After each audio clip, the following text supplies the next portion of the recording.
So, sa ating Sunday School, pinag-aaralan natin yung mga sulat ni Apostol Pablo. At sa Bagong Tipan, merong 14 na sulat si Pablo na ating pinag-aaralan. And we are now in 2 Corinthians. So, we understood from last week that 2 Corinthians has three purposes why Paul wrote the 2 Corinthians. So, naunawaan natin na ang 2 Corinthians ay meron tong characteristic ng instruction and exhortation. Sa 2 Corinthians, si Pablo ay nag-instruct at nag-exhort. Also, in 2 Corinthians, makikita natin yung guidelines or guidance in offering. Paano ba magbibigay sa church? And lastly, itong 2 Corinthians, ito ay naglalaman ng defense or pagtatanggol ni Pablo ng kanyang opisina bilang apostol. Now, last week na pag-aralan natin na yung chapter 1, specifically verse 3 to 11, it's about the testimony of Apostle Paul with regards to the divine deliverance from their trouble. As they minister to the Lord, nakaranas sila ng trouble and they experience divine deliverance. And we also saw from chapter 1, the planned visit of Apostle Paul to Corinth. Nakita natin in chapter 1, in-indicate ni Pablo na meron siyang desire na bumalik sa Corinth. In chapter 2, we saw there the guidelines in forgiving and restoring a fallen church member. Probably, yung chapter 2 ng 2 Corinthians, it refers to the same church member that was expelled in 1 Corinthians chapter 5. So that's our assumption. Also in chapter 2, nakita natin dito na dinescribe ni Paul si Titus bilang co-minister or co-preacher niya sa pagbabahagi na hinalintulad din ni Paul na yung gospel preaching is like a triumphal procession. Whenever a person preach the gospel of Christ, it's like a triumphal act. Na kung ikaw ay magbabahagi ng ebanghelyo sa kamag-anak mo, sa kaklase mo, isa itong katagumpayan na bagay. So, we saw that in chapter 2. In chapter 3, nakita natin what are the characteristic of a genuine minister. So, ano yung characteristic ng isang taong naglilingkod sa Panginoon? Ano yung tunay na katangian nito? We saw that in chapter 3. In chapter 4, na despite hardship na naranasan ni Paul, they remain faithful in their ministry. In chapter 4 also, makikita natin doon, not only that they remain faithful, they endured the hardship in the ministry. So that's chapter 4. Chapter 5, nakita natin dito na merong death, merong fear of death na in-overcome sina Apostle Paul. As they minister sa Panginoon, sila ay nagpatuloy na maglingkod sa gitna ng pagkatakot ng kamatayan. And also in chapter 5, nakita natin dito yung motive and purpose of their ministry. Chapter 6, we saw there their perseverance in preserving rather the integrity of their ministry. In chapter 6, we saw there about remaining separate from contamination. So as they minister to the Lord, nag-exhort si Pablo the importance of separating. In chapter 7, we saw there yung plea o yung beseeching of Apostle Paul to receive them. So yun yung mga napag-aralan natin last week as review. Now today, titingnan natin yung the rest of the chapters ng 2 Corinthians. Go over in 2 Corinthians chapter 8. Now 2 Corinthians chapter 8, itong chapter 8 and 9, it contains the guidelines in Christian giving. Now, question: who is the recipient of the offerings that was mentioned in chapter 8 and 9? Sino yung tatanggap ng offering na ito? William? Church at Jerusalem. Now, question: is it biblical ba? Is it biblical? For example, for me, let's say I will go to your place or I will go to other church. Let's say, hey, Joe, can you give me some money, some offering for my need? Is it biblical to solicit to anyone, to other family or to other church for your personal needs? What do you think? So why Paul seemingly solicit or ask the other churches some offering? Now, what do you think? Tama ba na ikaw ay manghingi or mangsulisit o humingi sa ibang tao? What do you think, Cham? Hindi po, kasi personal na interest na manghingi ka na po sa iba. Okay. Pwede daw, hindi daw. What do you think? Let's say like this. I'm a person and Joe is a wealthy church member, for example. And I ask Joe continually, Joe, can you give me some 1,000 pesos? I just need to buy this for my family. It seems that that's what Paul said here to the Corinth Baptist Church. Now, I want you to think, tama ba na kung ako, halimbawa, in my example first, let's say Joe is a wealthy church member and I continually ask for him, Joe, can you give me 500 this day? And then the following week, can you give me another 1,000? So, because we see here, and I say to Joe, you know what? I quote this verse to you, that, what's that verse?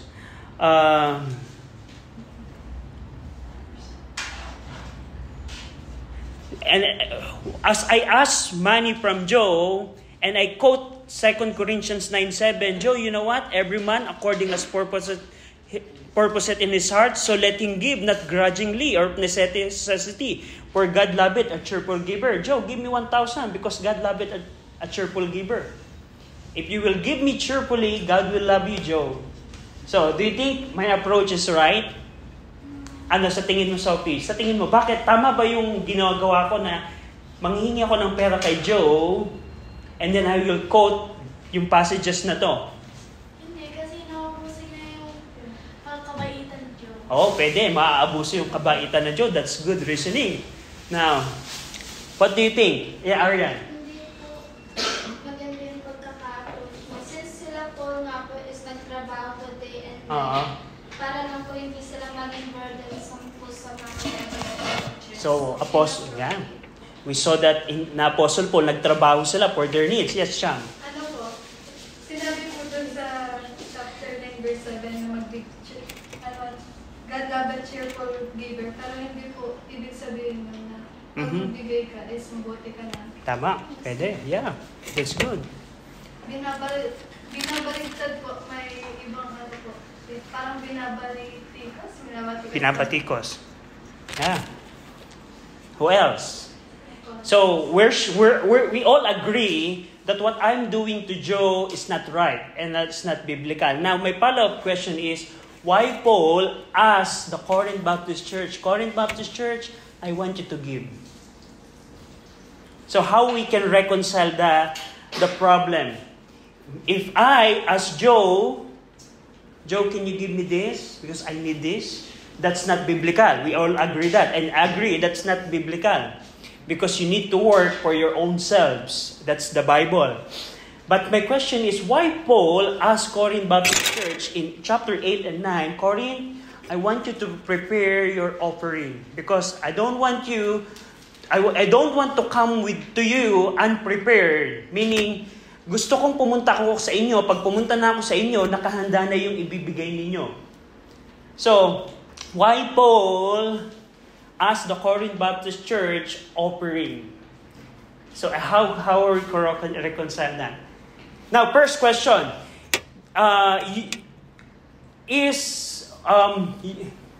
Yung bang ginawa ni Paul is correct or not? What do you call that? Does what Paul did in chapter 8 and 9, asking Corinth Baptist Church, is that right or wrong? It's right. We agree because that's our pattern. That's the Bible. That's right. Asking Corinth Baptist Church offering, that is right. But what's the difference?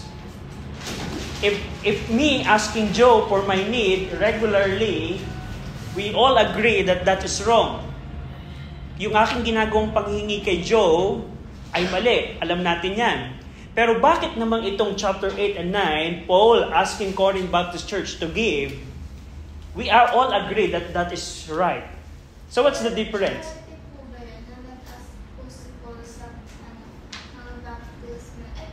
Churches, yeah. Yeah, pwede. Charity, what do you mean? Yes, William. Well, chapter 8, verse 7, therefore I say abound in everything, in faith and utterance, in knowledge and in all diligence, and in your love to see that ye abound in this grace also. So he wants them to abound in giving. And then down at verse 14, it says that there may be equality. Mm-hmm. Yeah, could be, yeah. The principle. And what if I quote that to Joe? You know, Joe, we need to have equality. You're rich, I'm poor, and let's be equal. Give me some your dollars. Can I do that? Oh. What do you think? What's the difference sa tingin niyo? Yung sa tao na nanghihingan, nag-rely po siya dun sa isa po pong tao na magbigay po. Well, dun po sa sinabi na default na magbigay po is pagkukusa po na magbigay or mag-offer. Mm-hmm. Could be, yeah. So do you want to find the answer? Now, the answer here is, who is the beneficiary of the offering? Is it Paul himself? Who is the beneficiary? In chapter 8 and 9, who will benefit from the offering of Corinth Baptist Church? Jerusalem. Church of Jerusalem. Is it personal? Is it Paul who will benefit on it? No. So that's the pattern. Kasi titingnan nyo, go over in 2 Corinthians 11, verse 9, Paul testified here, and when I was present with you and wanted, I was chargeable to no man, for that which was lacking to me, the brethren which came from Macedonia supply it. Paul was saying here, I didn't ask you anything. So I never asked you anything. When I was with you, you didn't give me anything. But right now, I'm asking, in chapter 8 and 9, I am asking you to offer, not for me, but for the brethren in Judea, in Jerusalem, who are suffering, who are in need. So that's the pattern. If, for example, that's a biblical pattern, actually. So the difference is, if I'm asking Joe some needs, it's for my benefits. But the difference with Apostle Paul in chapter 8 and 9, what he is asking from Corinth Baptist Church would not benefit him. Actually, it will benefit primarily the Judean churches, but secondarily, it will benefit the giver. As according to William said, that if, for example, if you give, the grace will abound in your account. So we can have other reference there. So to summarize, we cannot. What the point here is, we cannot use chapter 8 and 9 asking anyone for our own needs. For example, like what I mentioned to you, I cannot quote to Joe's 2 Corinthians 9:7. You know, Joe, God loveth a cheerful giver. You need to give me more. I cannot do that. I'm violating the scripture. But for example, I said to Joe, you know what, Joe? We have a brethren. I know that you are wealthy, but there's a brethren that is in the hospital. Let's say something like that. Would you like to offer some need for that brethren? So something like that. It's not for my own benefit, but for others. So that's what Paul did in 2 Corinthians 8 and 9. He didn't ask the churches money or offering for himself, but for other people. Specifically, the Judean churches who suffered a lot because of the persecution and famine.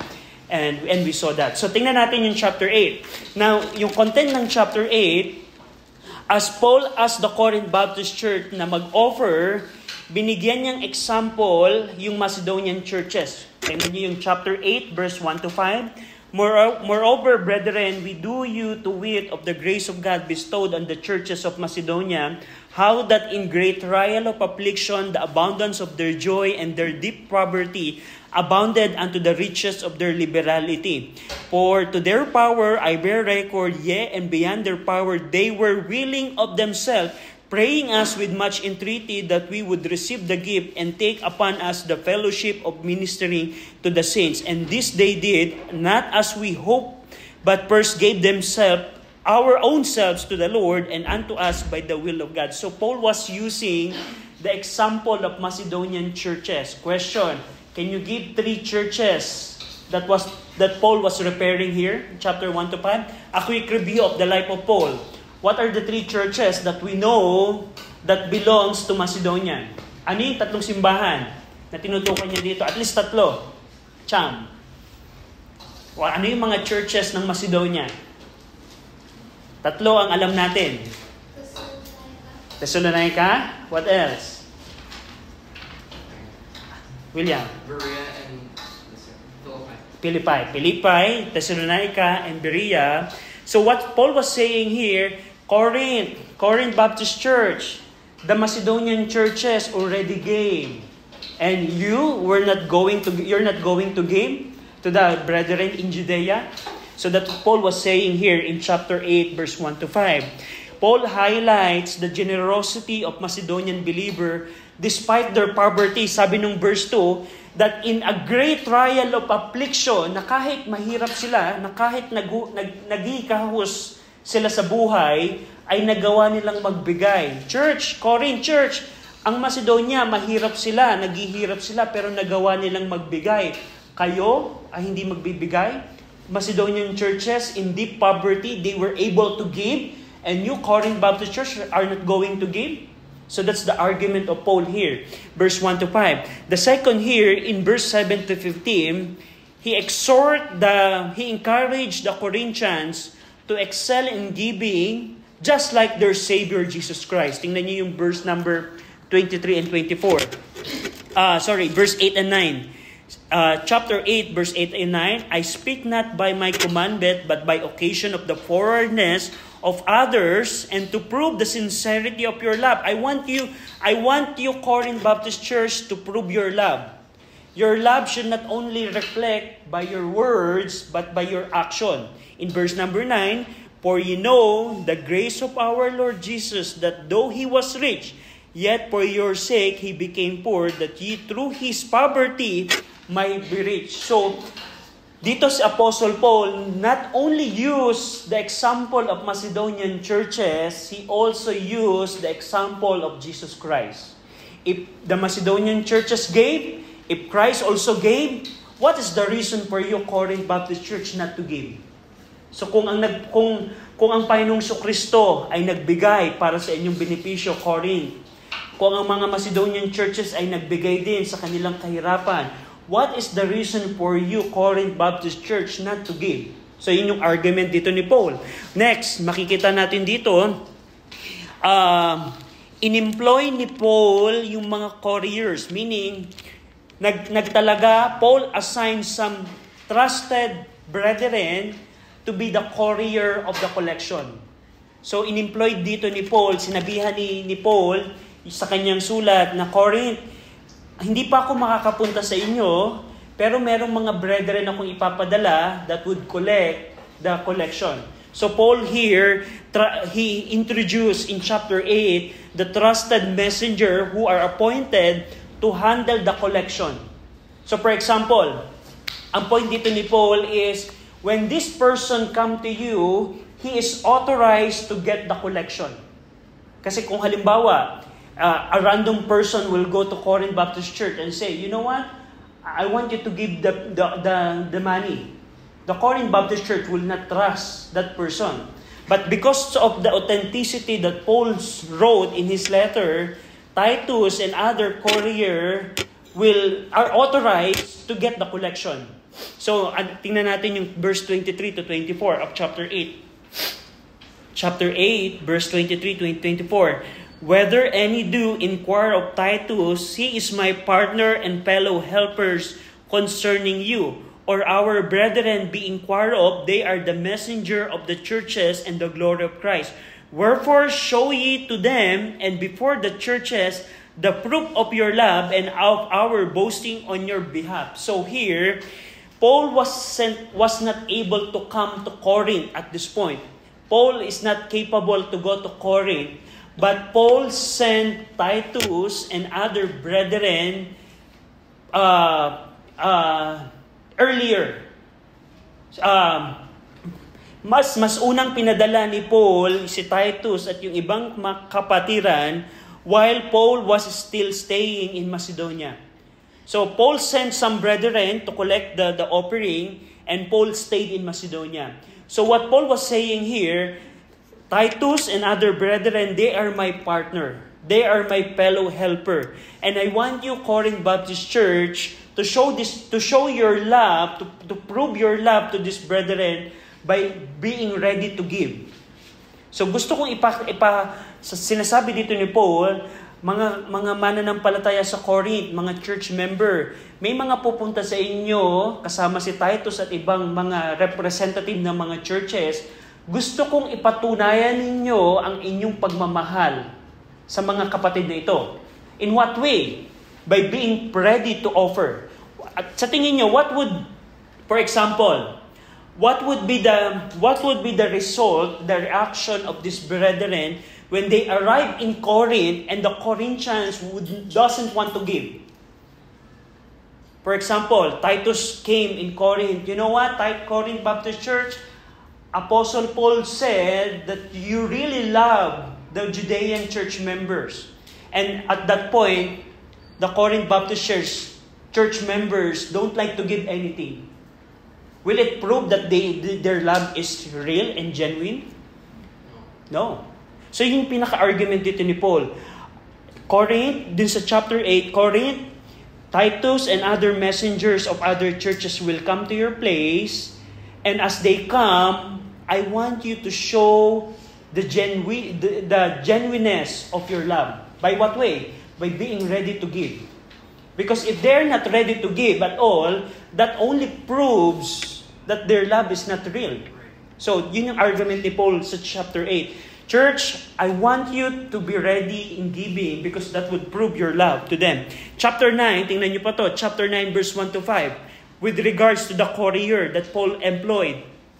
Chapter 9, for as touching the ministering to the saint, it is superfluous or exceeding for me to write to you, for I know the forwardness of your mind, for which I boast of them of Macedonia, that Achaia was ready a year ago. So, binalita na ni Pablo sa buong Macedonia na alam nyo, Philippi Baptist Church, Berea Baptist Church, Thessalonica Baptist Church, ang mga churches sa Achaia ay ready na a year ago. So, Paul shared the news that the Achaean churches are ready to give. And verse number 2, and your zeal has provoked very many. Because of your zealousness, other churches followed you in giving.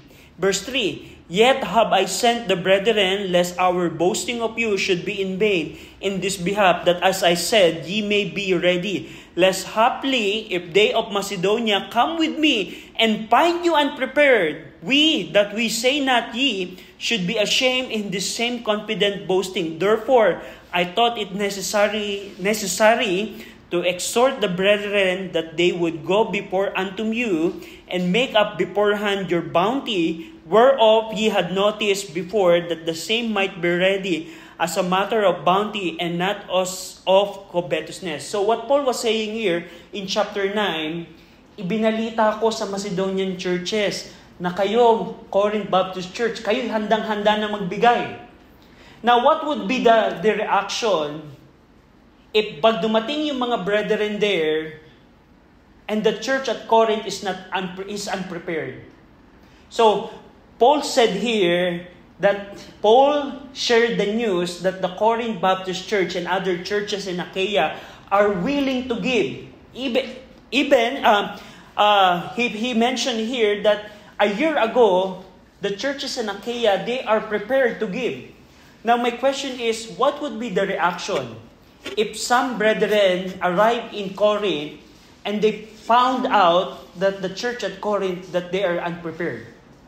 So, mapapahiya, or Paul will become ashamed. So, because that contradicts to the news that he shared to other churches. So, that's why Paul exhort them to prepare. I want you to prepare your bounty. I want you to prepare your offering. So, that's what we see here. Now, yung huling bahagi ng chapter 9, from verse 6 to 15, he encouraged to fulfill the pledge. So, meaning, ang Corinth Baptist Church, nagkaroon sila ng pledge. Let's say, Paul, I'm going to give 1,000 pesos for the Judean churches. Other church member, Paul, I will give 500. And what would be the reaction of Paul if, for example, dumating na yung date na magbibigay ka and you didn't give it? You pledge 1,000 pesos and then at the time of giving, you didn't give the 1,000 pesos. What would be your reaction? Halimbawa, nangako ka, Mikey, magbibigay ako ng 1,000 pesos. Pero pag dumating na yung date na sinabi ko, halimbawa, next week, magpe-pledge ako, Mikey, magbibigay ako ng 1,000 pesos. And then dumating yung next week na yun and I didn't give 1,000 pesos. What would be your reaction to me? Oh, Brother RJ is not real? So, parang ganun yung sinasabi ni Paul. I know that you pledged a year ago that you're going to give. Now, prove your integrity. Some brethren will come to you and I want you to show your integrity by fulfilling what you pledge in giving for the benefit of Judean churches. So yun yung makikita natin. Tingnan nyo yung verse 7. Chapter 9, verse 7. Every man, according as purposed in his heart, so let him give, not grudgingly or of necessity, for God loveth a cheerful giver. So we know, alam nyo ba na itong verse na to, it's one of the verse in the Bible that was misused by many people and many churches. Hey, you know what? You give money to me. But they don't know the context. So, I want you to remember that Paul asked the Corinth Baptist Church to give, Paul asked the Corinth to give not for the benefit of Apostle Paul himself, but for the benefit of others. So that's the wrong thing about our time. Many people right now is using this verse, asking other people, asking other churches, asking other families for their own benefit. And that's a violation of chapter 8 and 9. Yes, Mike Cham. What is the better way po para i-correct po sila? Anong tamang way? Pakita natin yung context. Halimbawa, let's say yung isang church or isang kaklase mo, let's say, ginamit itong verse na to, show to him or to her the context of chapter 8 and 9. Remind them na, wait, this is not for Paul himself. This is for other churches, other believers who are suffering a lot. Just imagine this. Let's say Mikey and Ate Bambi was affected by the fire. Last week. And then, just imagine that. And if you are a true believer that has a care for other brethren, you're going to fulfill 2 Corinthians chapter 9 verse 7. That according to your capability, you're going to give. But not for the benefit of the one who is asking, but for the benefit. Now, let's say like this. Just imagine, nasunugan sila. They were affected by the fire. And I ask to you, Aryan, can you give something for Mikey and Ate Bambi? Joe, can you give something for Mikey and Ate Bambi? Do you think it is right or wrong for my part? Asking you, not for myself, but for the person who was affected severely. So, yun yung context nun. So, just like in that example, I want you to remember that the Judean churches at this time, they are suffering severely. Not only because of the famine. Nakaranas na ba kayo ng famine na wala kayong makukuha ng pagkain? Not only the famine, but also of the persecution.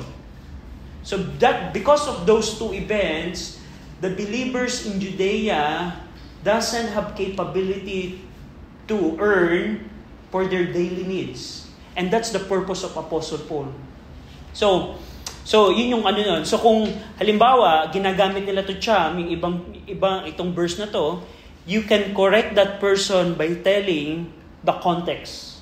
And telling, wait,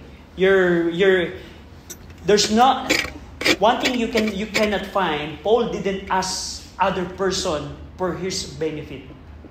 We study 2 Thessalonians. When Paul was in Thessalonica, he worked for himself, for his own need. We study 1 Corinthians. In Corinth, Paul didn't ask the Corinth for his own need. But here, the only time that Paul asks is for the benefit of other people who are suffering severely. So, we can show that we can correct other people by showing the scripture. So, pwede natin gamitin. Do you have any other question? Yes, Ariane. Mababayolate pa rin po ba? Halimbawa sila may kingaan po, nasunugan, tapos nanghingi po sila personally ng para sa ibang tao. Di po ba mababayolate yung verse po na yun?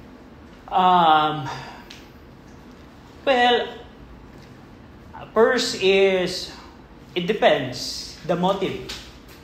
So it's hard to say that, but if halimbawa, if Mike and Ate Bambi nasunugan, the whole church has a responsibility to help the suffering members. And we can quote other verses for that. If a brethren is suffering a lot, the church itself has a responsibility. So ang point natin, they don't need to ask. May responsibility na yung church to provide. So they don't need to ask. Because in 1 Thessalonians, in 1 Timothy chapter 5, yung mga widows na wala ng capability to work for their own benefits, ang church ang may responsibility. So we can use that verse. So hindi na nila kailangang humingi, automatic na yon. So another question with regards to giving. So last chapter 10 to 13, so parang we can consider chapter 8 and 9 as a parenthesis. Because chapter 7, chapter 10 is a continuation of chapter 7. In chapter 10, we see here he authenticated his authority. From verse 1 to 18, Paul assert his apostolic authority through humility and spiritual power. Tingnan niyo to. Chapter 10, verse 1 and 2. I want you to remember at this point, there are accusation. May mga nag-aakusa kay Pablo na hindi siya tunay na apostol. Sinasabi nila, alam niyo si Pablo, yung pandak na maliit, na malaki ang mata, na kalbo, hindi naman yung tunay na apostol. Bakit kayo maniniwala doon? At bilang depensa sa accusation kay Pablo, sinulat niya yung 2 Corinthians. Tingnan natin. Verse 10. Now I, Paul, myself beseech you by the meekness and gentleness of Christ, who in present am base among you, but being absent am bold toward you. But I beseech you that I may not be bold when I am present with you, that confidence wherewith I think to be bold against some, which think of us as if we walk according to the flesh. So part ng accusation against Paul, this accuser are telling, Paul is just strong when he is absent. Paul is just strong when he is absent, and he is weak when he is present. Parang ganito, matapang lang naman si Pablo kapag ka nagsusulat siya, pero pag in person, takot naman yan. So, yung sa 1 Corinthians, matapang yung sulat niya. Sinabihan niya na i-expel yung isang fornicating church member, but in person, he is weak. So, that's one of the accusation. The accusation is, Paul is just strong in absent, in his letter. But in reality, when he is present, he is weak person. He cannot rebuke us. So, yun yung sinabi dito ni Paul. Verse 7, do you look on things after outward appearance? If any man trust to himself that he is Christ, let him of himself think this again, that as he is Christ, even so are we Christ. So we see here, part of the accusation is against the outward appearance of Apostle Paul. According sa tradition, Paul is a small person with, according to tradition, he has a bald hair and he has a big eyes. And some accuser accuse Paul and attack his outward appearance.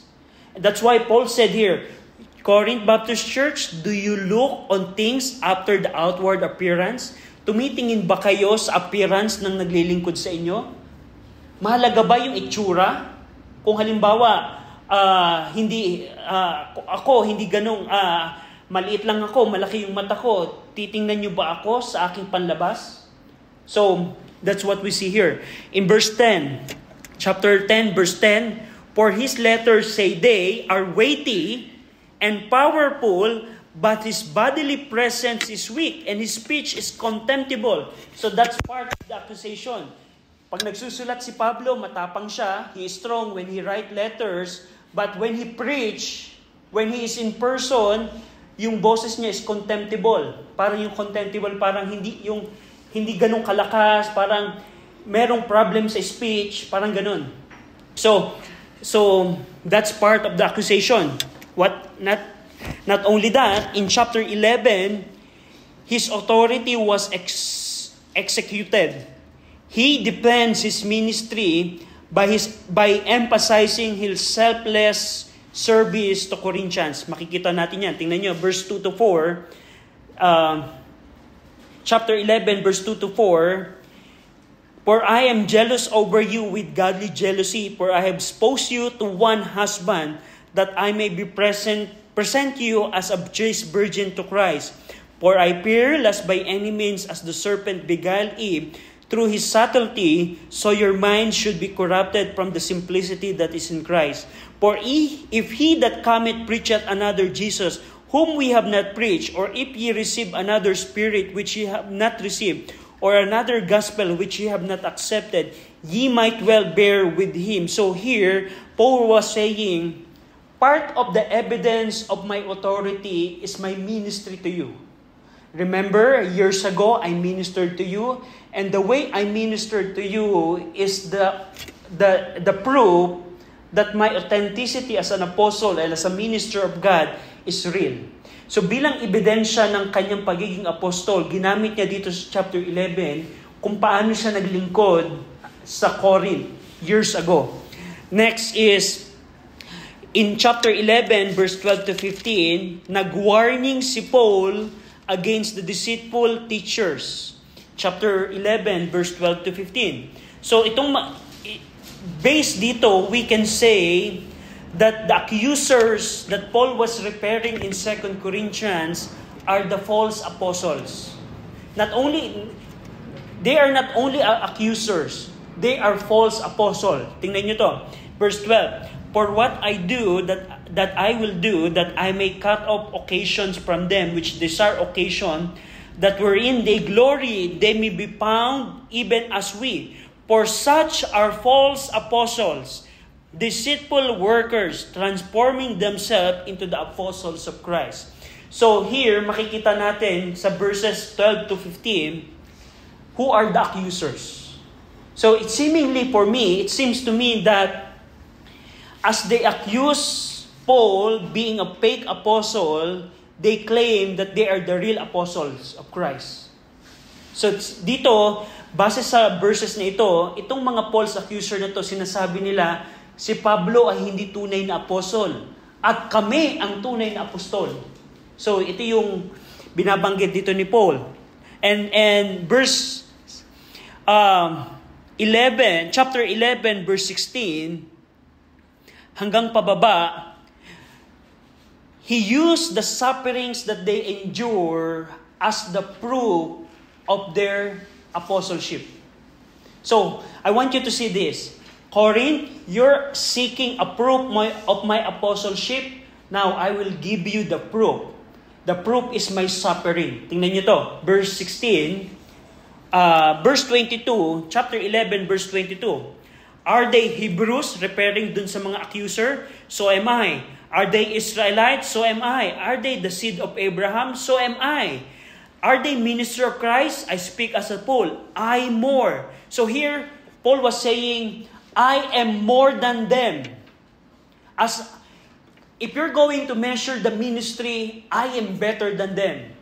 So it seems to us that Paul was boasting. But in reality, no, he's not boasting. Paul is saying here, in terms of suffering, I am more than them because this is what I suffered. Tingnan nyo to. In Labors, chapter 11, verse 23, in labors more abundant, in strife above measure, in prison more frequent, in death of the Jews 5 times receive I, 40 stripes save one. Thrice was I beaten with rods, once was I stoned, thrice I suffered shipwreck. A night and a day I have been in the deep, in journeying often, in perils of water, in perils of robber, in perils by mine own countrymen, in perils by the heathen, in perils in the city, in perils in the wilderness, in perils in the sea, in perils among false brethren, in weariness, in painfulness, in watching often, in hunger and thirst, in fasting often, in cold and in nakedness.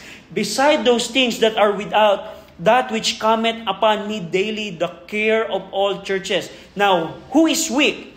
Am I not weak? Who is offended? And I burn not? So I want you to see yung argument ni Paul as this Paul's teacher claim that they are the real minister, the real apostle, and their claim that Paul is a fake apostle. Paul used this argument to tell who is better minister than these Paul's teachers. If we're going to measure the sufferings, did they suffer like me? Kung susukatin natin ang pagiging lingkod ng Panginoon sa suffering, sino ang masigit? Sila ba o ako na ilang beses nakaranas ng taglubog ng barko? Ilang beses may kapahamakan sa paglalakbay? Ilang beses nakulong? Ilang beses akong nilatigo? Ilang beses akong binugbog? And etc. So yan yung proof na binibigay ni Paul to the Corinth Baptist Church as they received the accusation. And not only the suffering, in chapter 12, makikita nyo dito, another fruit of his apostleship is not only the suffering that they experience, but also the revelation. So, Paul was saying here, Corinth, you're asking a proof of my apostleship. First is the suffering. The second one is I receive revelation from the Lord. So, makikita nyo dito, in chapter 12, you can just read it at home. You will see here the revelation. And lastly, makikita natin dito, Paul admonished in chapter 12 and in chapter 13, he admonished the Corinth Baptist Church member to examine themselves and repent of their sins before his arrival. So it's seemingly na merong news na nabalitaan si Paul with regards sa continual sin of the church member. And Paul exhort them, I want you to repent before I arrive, because I'm going to correct that. If you don't repent, when I come to you, I will deal with it personally. So that's chapter 12 and 13.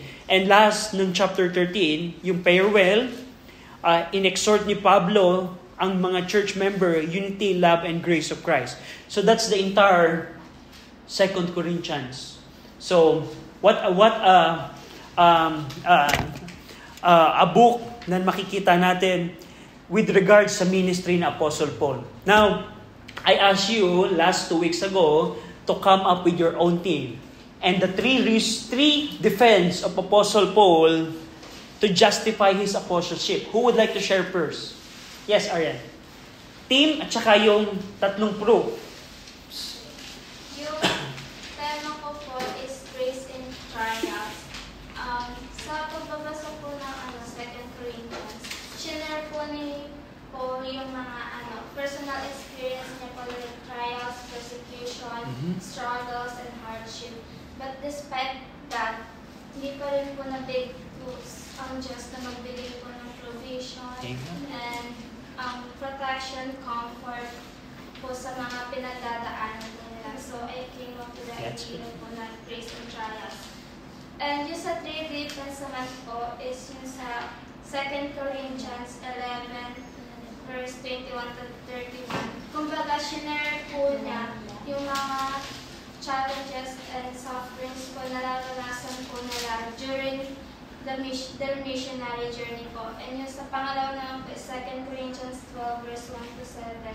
Kumbaga, na-receive po niya yung visions and revelation po mula kay God na hindi po basta-basta po nalalaman po ng tao, and si God po mismo yung magbibigay nun.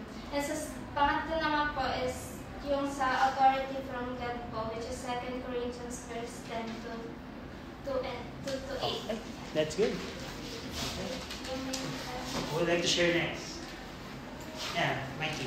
Yung sa iba, exempted kayo. Sila lang. Kasi ito yung assignment nila. Yes. My theme is strength and weakness through God's and grace. Sa buong libro po ay pinagtatanggol ni Paul ang kaniyang pagiging apostle, encourage ang mga taga-Corinth na manatili sa faith, at pinapakita na ang tunay na power ay galing sa Diyos. Hindi sa strength ng tao, pinapakita niya ang suffering, trials, at weakness ay mga chances para mag-shine ang power ng God. Sa 2 Corinthians chapter 12, 9-10, nagsasalita rin si Paul tungkol sa exhalation and generosity and transformation na nangyari through the Spirit. And buong letter na nagpapakita na ang mga believers ay dapat mag-release sa grace ng God, hindi sa sarili kakayahan habang nabubuhay sa kanilang faith.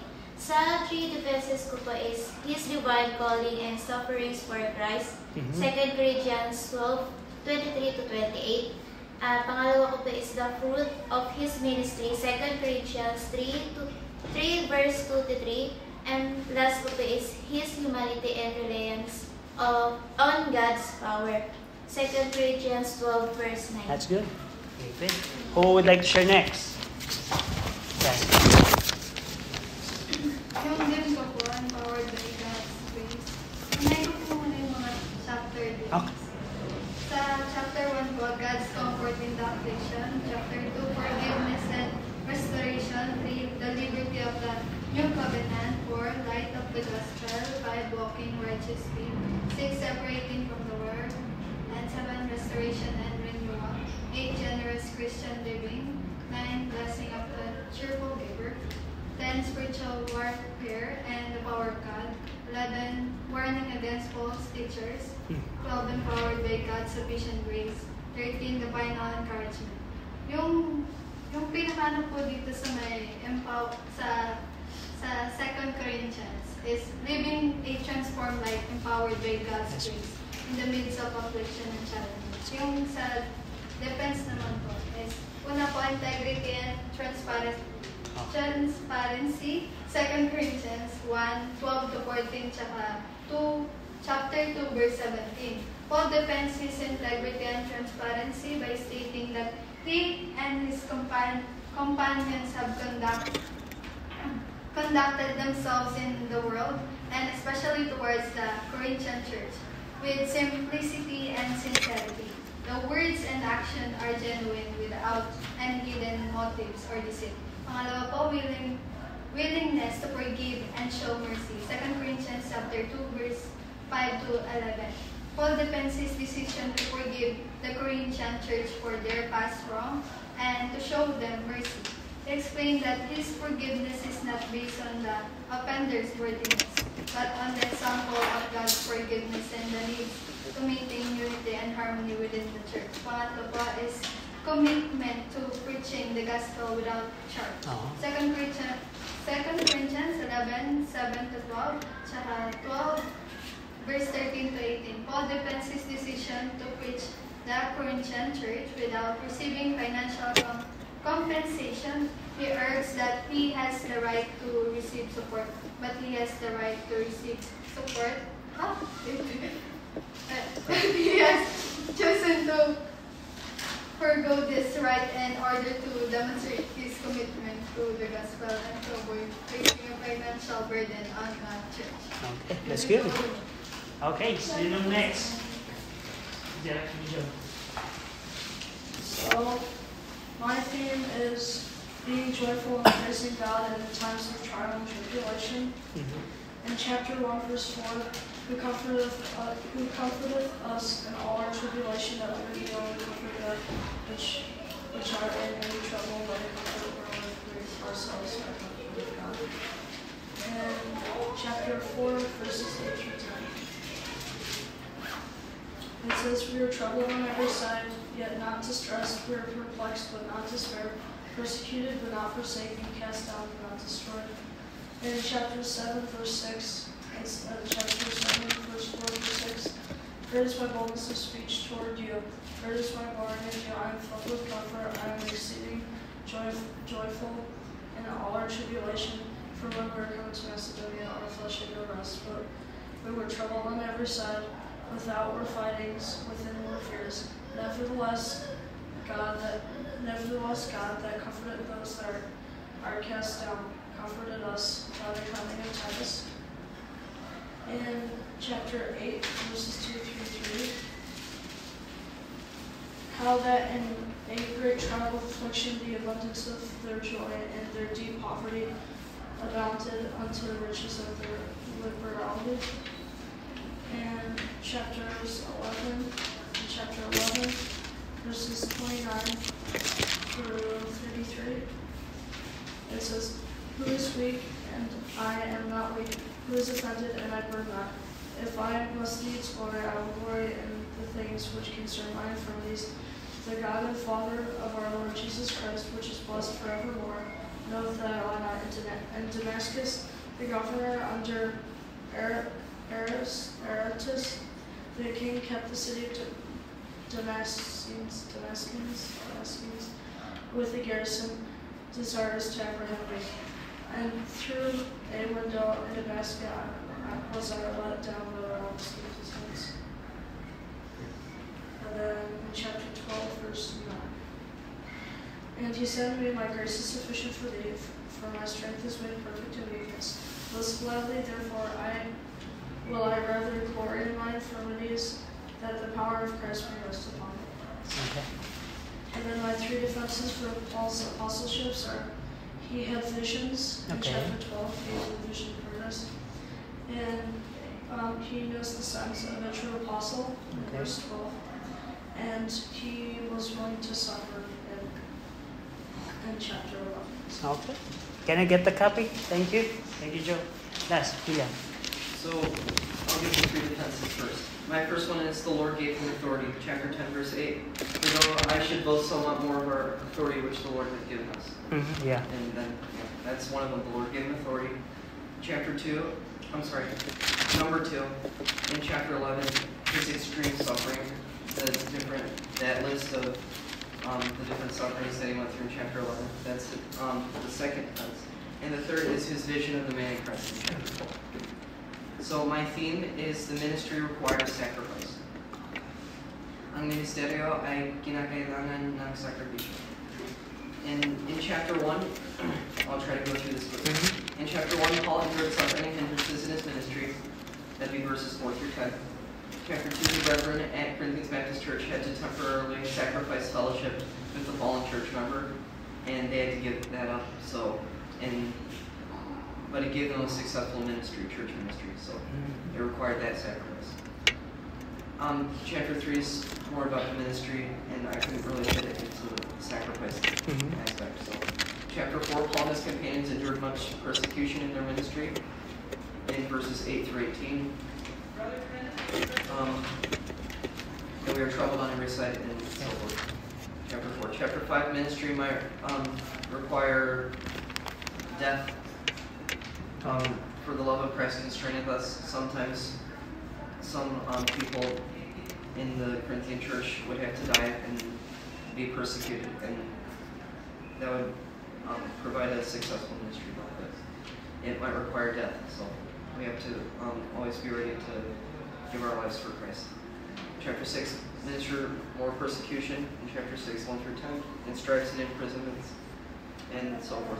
Chapter 7, godly sorrow is necessary for a successful spiritual walk. We have to give up our sins and sacrifice that for the ministry. Chapters 8 and 9 require financial sacrifice for the church ministry. That's the entire portion, chapter 8 and 9. Chapter 10, sacrifice of strongholds and imaginations in verses 4 and 5. And there are some things that we have to give up, but it would help our ministry. Chapter 11, Paul sacrificed his time and energy to invest in Corinthians Baptist Church. For example, chapter 11, verse 8, I robbed other churches, taking wages of them to do service. So he